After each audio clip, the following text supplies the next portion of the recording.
My name is Carl Anthony, and I work in the automotive industry in Detroit. Sometimes that work encompasses future vehicle technology, and that's what we talk about here, for the most part anyway. This is AutoVision News Radio. As daily driving patterns and traffic volumes rebound from pandemic lows in 2020, traffic and pedestrian fatalities have risen accordingly. Unsafe driving behaviors like speeding, texting, and operating under the influence play a role. That realization forms the introduction to the summary findings of the 2022 Traffic Safety Culture Index survey from the AAA Foundation for Traffic Safety, released in December 2023. Also known as the TSCI survey for short, the AAA Foundation for Traffic Safety has used responses from the study for more than a decade to better understand public perceptions and attitudes towards unsafe driving behaviors. The study also examines why drivers engage in such behavior and what aspects we should consider as a society when developing countermeasures. The 2022 TSCI survey included a sample of about 2,500 U.S. licensed drivers 16 and older. Participants were asked questions regarding certain risky driving behaviors, including perceived dangers and the perceived social approval or disapproval of those behaviors. Participants were then asked where they stood in terms of supporting laws and policies designed to curtail such risky habits behind the wheel. Dr. Rebecca Steinbach joins us for this episode of AutoVision News Radio to shed more light on the 2022 TSCI survey and its findings. Dr. Steinbach is a senior researcher for the AAA Foundation for Traffic Safety, serving previously as a research director at the UK's National Centre for Social Research and an assistant professor at the London School of Hygiene and Tropical Medicine, where she earned her PhD in social epidemiology. The 2022 TSCI survey is interesting because it identified 6 driver profiles based on participant feedback. The 6 driver categories included safe, speeding, distracted, impaired, distracted and aggressive, and dangerous. Moving at the speed of mobility, this is AutoVision News Radio with Carl Anthony in Detroit, Michigan. This year, to supplement the traditional analyses that we tend to do on the Traffic Safety Culture Index, we analyzed questions that we asked respondents on their engagement in different dangerous driving behaviors to see if we could come up with any patterns. And we found that drivers tended to fit one of 6 different profiles. So reassuringly, the largest group of drivers in our sample, 41% of them were calling safe drivers, and they didn't report engaging in any of the dangerous behaviors that we looked at in the last 30 days. The next biggest group of drivers in our sample are what we're calling speeding drivers. And these were drivers who reported speeding on the freeways or on residential roads in the last 30 days, but tended not to report any of the other behaviors like distracted or impaired driving. 15% of our drivers we categorized as distracted drivers. And these were drivers who reported, reading text messages while driving or holding and talking on a cell phone while driving. But they tended not to report other behaviors such as speeding or aggressive driving or impaired driving. The smallest group in our sample were impaired drivers, and these were drivers that admitted impaired driving under the influence of alcohol or cannabis or other prescription drugs, but tended not to report any of the other behaviors. And our impaired drivers made up 1% of our sample. It was by far our smallest group. And now we move on to drivers who reported multiple dangerous driving behaviors. So 17% of our drivers we categorized as distracted and aggressive drivers. And these were drivers that reported distracted driving, speeding, and aggressive driving. So they reported, reading text messages or talking on cell phones while driving. They reported speeding on residential roads or on freeways. And they also reported other aggressive driving moves, such as running a red light when they could have stopped safely, or following vehicles closely behind and switching lanes really quickly, those types of behaviors. Finally, 2.5% of our drivers we classified as our most dangerous drivers. And these were drivers that engaged in all of the bad behaviors that we looked at. They reported speeding, they reported distracted driving, they reported aggressive driving, impaired driving, and not wearing their seatbelt. In the summer of 1997, my late father spent a lot of time teaching me to drive on my Iowa learner's permit.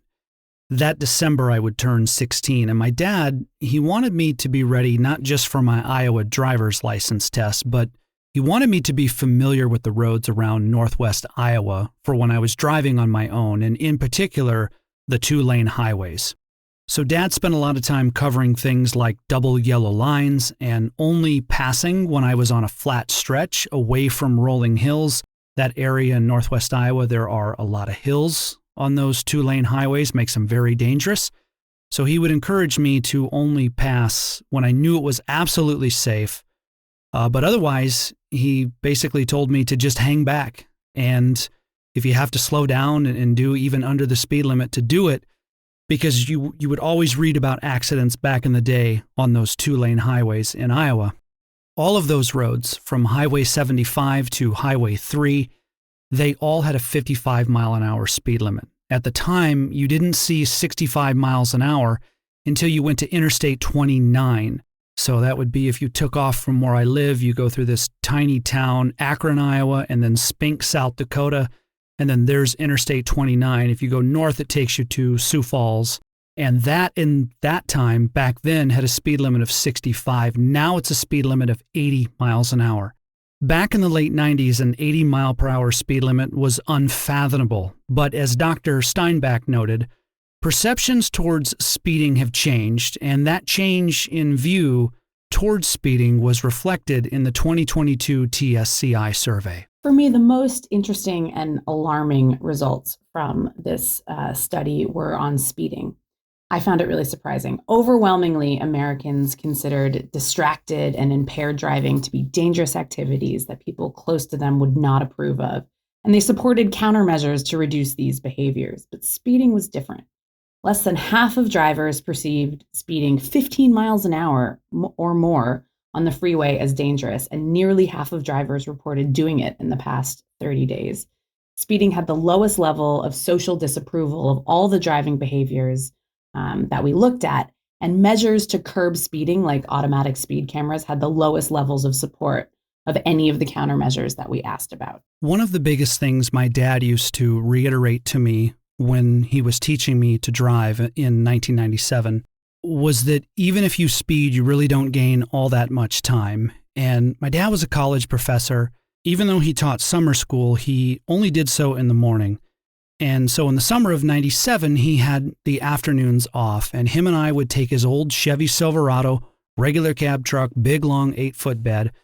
We would take his truck and we would make a lot of trips from Lamars, Iowa to Sioux City, Iowa. So that's from Plymouth County. Lamars is in Plymouth County to Woodbury County. That's where Sioux City is at. And you have to take Highway 75 south from Lamars to get to Sioux City. It was a 55 mile an hour speed limit back then. Little Iowa trivia for you. Just in case it ever comes up in a game, you will know the right answer. But Lamars is the ice cream capital of the world, a designation given to the community in 1994. More ice cream is manufactured in Lamars than anywhere else in the world, and it's because of Wells Blue Bunny ice cream. So when you go to the grocery store and you have Wells Blue Bunny ice cream bars or milk or cottage cheese or anything Wells Blue Bunny, turn it over onto the back, look at the zip code. It will say 51031 for Lamars, Iowa. So little Iowa trivia there for you. But as Dad and I would take off from Lamars on Highway 75, we'd get up to 55 miles an hour. Within a few minutes, a car would fly right past us. And just 6 miles down the road, the first town you go through on the way to Sioux City is Merrill, Iowa. And there's railroad tracks in Merrill. And 9 times out of 10, you get stopped by a train. Here I am, 15 years old, my dad in the front seat of his Silverado, big long 8-foot bed in the back, awkward 15-year-old me, hands 10 and 2, and we come into Merrill, Iowa, there's a train, and we pull up right behind the car that flew past us just a few minutes ago.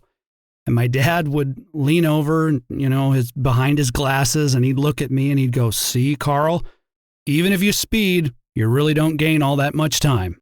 In the 2022 TSCI survey, most participants acknowledged the danger of things like speeding. But despite this, a majority of participants also admitted to doing it at least once in the past 30 days, not just speeding, but other dangerous driving behaviors as well. Findings like this are essential for AAA researchers because it helps them understand the characteristics of drivers who engage in certain unsafe activities behind the wheel. That information is valuable and provides more context in the discussions around how to create safer roadways. After reading through the 2022 TSCI survey and recalling the early years with my father learning how to drive, I asked Dr. Steinbach if there was any logical explanation for why some willingly acknowledge that speeding, texting, and aggression are dangerous, yet they still do them anyway. So this is a good question, and it's one that is difficult to answer. It's not something that we were able to look at in this survey, but I can speculate on a number of potential mechanisms that I think are happening here. First off, I think that some of these behaviors are habitual. So drivers do them because that's what they've always done. I also think we overestimate the gains that we get from speeding. So it would take driving 100 miles at 80 miles an hour instead of 75 miles an hour just to shave 5 minutes off a trip. Not that much of a saving compared to the risk. I also think that driving is such a routine part of our lives. It's something that many of us do every day without anything bad happening, that we start to take it for granted. Cars represent freedom for a lot of us. When we think of driving, in our heads, we still think of those car commercials driving down an empty road at sunset with the world at our fingertips. But the reality of driving is very different. Cars are awesome machines, but with great power comes great responsibility. Maybe when we're operating a 2-ton machine, it's not the best time to be multitasking or trying to make up time in our busy day, but we've become so used to it that we forget about the risk that we can pose to others, particularly people that are not protected by vehicles. And finally, I think there's an element of overestimating our abilities and the abilities of drivers around us. If I feel like I'm a good driver, I'm not impaired, I don't look at my phone, I'm concentrating on the road, and the speed limit on my highway is only 55 miles an hour, it might look and feel like I should be able to handle going faster than that.